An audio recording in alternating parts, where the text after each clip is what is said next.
just got back from seeing Mortal Engines. And we'll be right back with our non-spoiler review.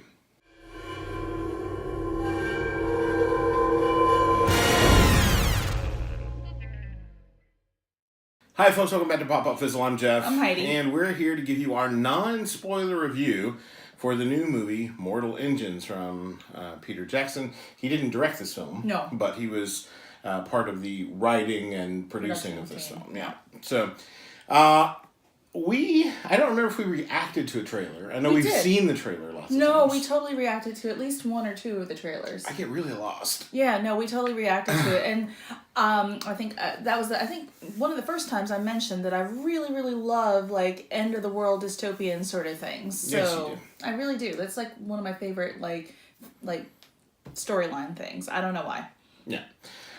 So this will be our non-spoiler review. We're not going to do the spoiler discussion video thing, mainly because we want you to have the chance to see this. We don't want to talk about it too soon. Yeah. But anyway, we did notice going into this, we had seen the trailer, so we kind of knew the basic idea. But going into this, we noticed, especially, actually, as we were coming out, we were talking about the books and wondering how much of different books had made it into the film and that sort of thing. And so in just a little bit of research that Heidi did on her phone on the way from the movie theater back here, she came across the fact that the critic score for this movie is not very good. No. And that was a little surprising to us. So we're going to give you our thoughts on the movie. Yeah. And then if you've seen the movie, then be sure when we're done with the video, jump down and comment below and let us know what you thought about it. We'd like to hear your thoughts. Also, if you're a fan of the books, I'd be very curious to know how much of the books made it into this film. Did multiple books make it into this film, or is it mainly just the first book in the series that this film was centered on? We don't know. We don't have a background with the books at all. We didn't read the books. My first exposure to this story was the first trailer that I saw for it. So I really don't know anything about what's in the books. But we're not going to spoil anything here. No. We're just going to tell you our thoughts on the film, and then you can decide for yourself whether it's something you want to see or not. Keep in mind, we're not film critics. We just love movies. So we tend to go and see them, and then we just give you our honest thoughts. And you can take those or leave them. We do pay attention sometimes to critic scores and that kind of thing, but I find that it's a mixed bag as to whether I'm going to agree with a critic or not. Right, yeah. It's really hard to say.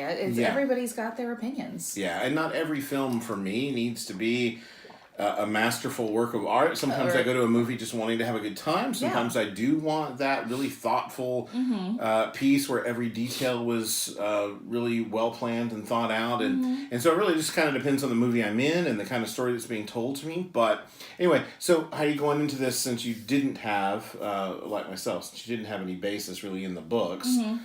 You went in fresh. Yeah. What are your thoughts? So I really enjoyed this movie. I found it to be, really beautiful to watch, really entertaining.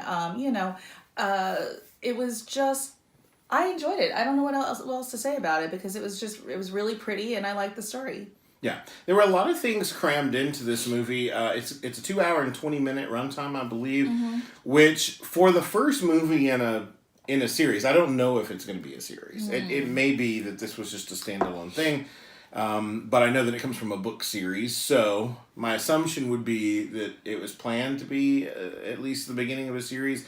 And to me, 2 hours and 20 minutes is a really long run time for an opening salvo of a franchise. But there's a lot packed into this film. So I was going to say, it's a good amount of time for something that could theoretically stand on its own. Yeah. Some familiar faces in here. If you've seen the trailer, Hugo Weaving is in this. Robert Sheehan is in this. Some other people that we've seen in other things and other, especially in other Peter Jackson things. Yes. So lots of that, lots of those things. But I saw that one character who's mainly voice work, I guess. And this was someone familiar, but I'm not going to spoil that for anybody watching. But yeah, so a lot of interesting casting choices. A pretty solid cast all around. Yeah, nobody was phoning. Didn't have a problem with anybody's performances. Really, though, I think, and this may be one of those things that sort of made the critics stumble a little bit in their assessment, is it does feel like maybe, and this is just a guess on my part because I don't have a background with the books, but it feels like maybe they took elements from different books and sort of cram them together so that we get more of the overall story in this one sitting. So there were a few times in the movie where I felt like it feels like I'm watching different movies, and like they're just like, here's a bit from this movie and here's a bit from that movie, and it works because overall they're telling a big story, big overarching story, right? But I can see someone who's not as big a fan of like fantasy and sci-fi and that kind of thing. If you're not a genre fan anyway, yeah, I can see that sort of switching lanes constantly might make you feel like you're like they tried to do too much, or like it's overwhelming, or something, or they're not following along with it. And nobody's ever accused film critics of being particularly bright. I mean, no.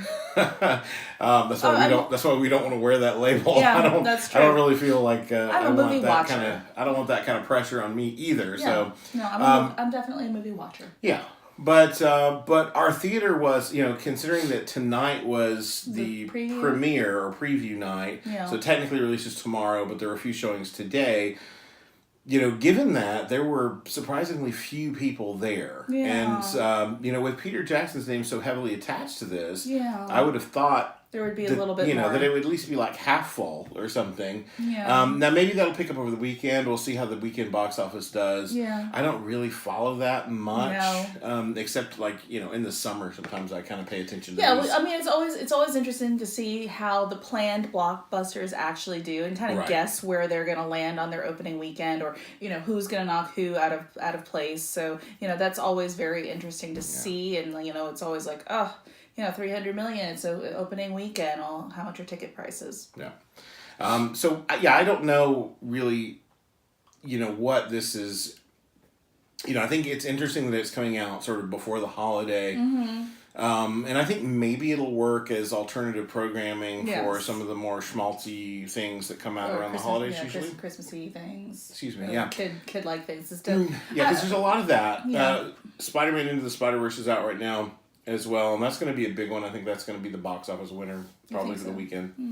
But there's a lot of stuff. Welcome to Marwen, or is that what's on? Yeah, Marwen? Yeah, that's coming out, or it's already out. I think it's already out.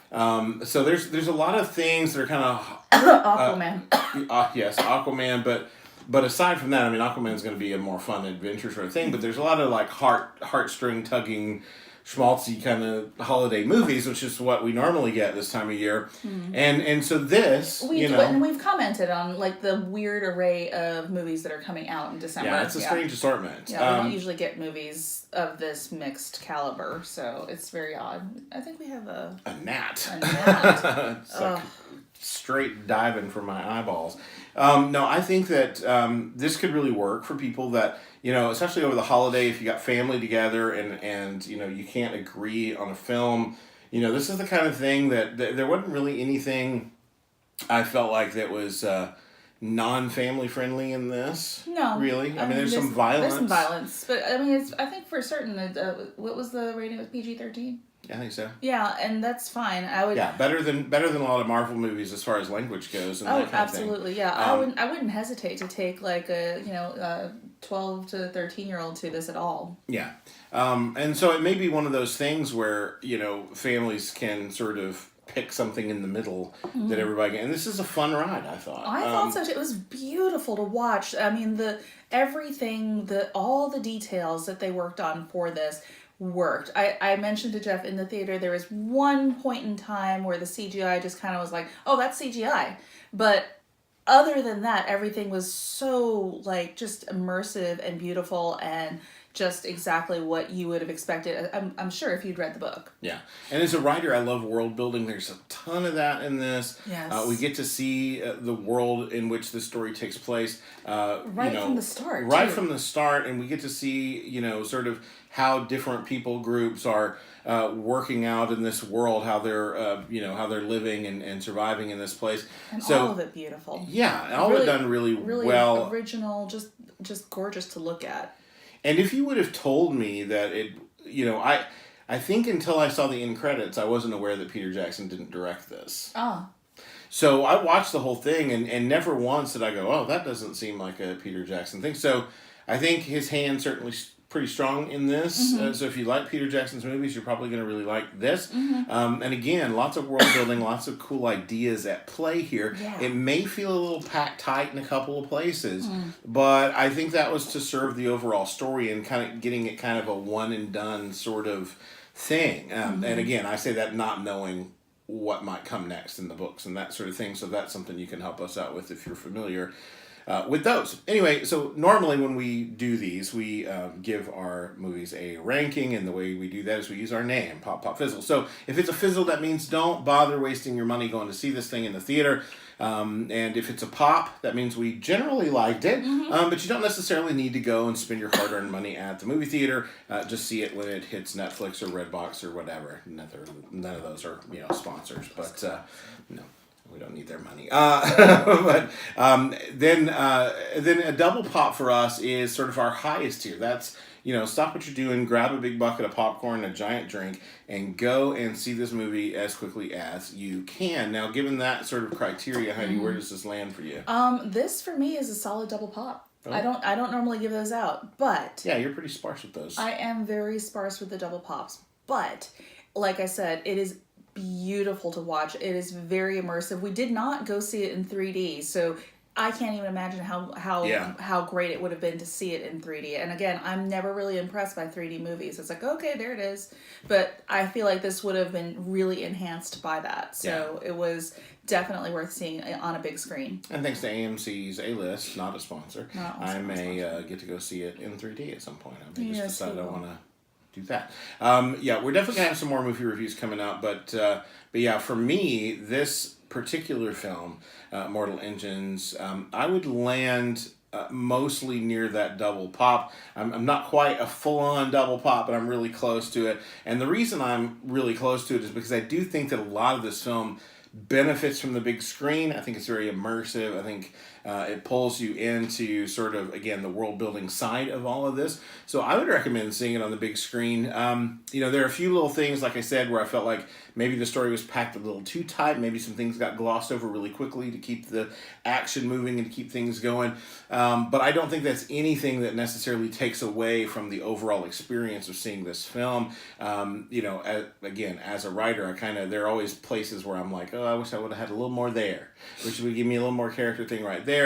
But I don't think it does a disservice to this movie. I think the action keeps plodding along really solid. Yeah, no, at a nice it's a really pace. good pace. I never felt bored. I never No. felt like, oh, they need to stop explaining this. There was never any of those moments. Yeah, I hate those moments. Yeah, they were very Nothing like that in very this movie. smart with us. They didn't go, okay, this is what this does and this is what that does. They showed us, so they showed instead of told. Yeah. Now, I will say, in closing, there were several moments in this film, and I'm not going to talk about specifics because we're not doing spoilers here, Right. but there were several moments in this film that were very much reminiscent of Star Wars: A New Hope for me, and some Empire Strikes Back as well. There was a lot of...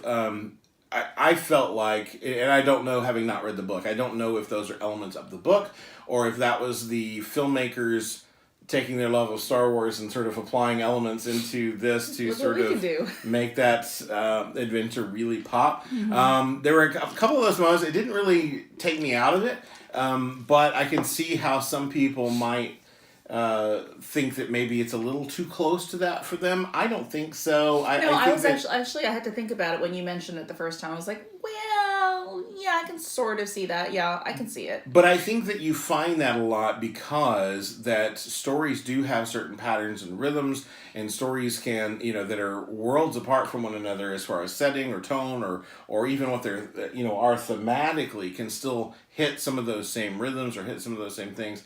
It happens. It does. But nothing that detracted me from this film at all. I really had a solid time, a really good time, and it was a good time in the theater. So we recommend it to you. After you've seen the film, jump down in the comments below and let us know what you thought of it.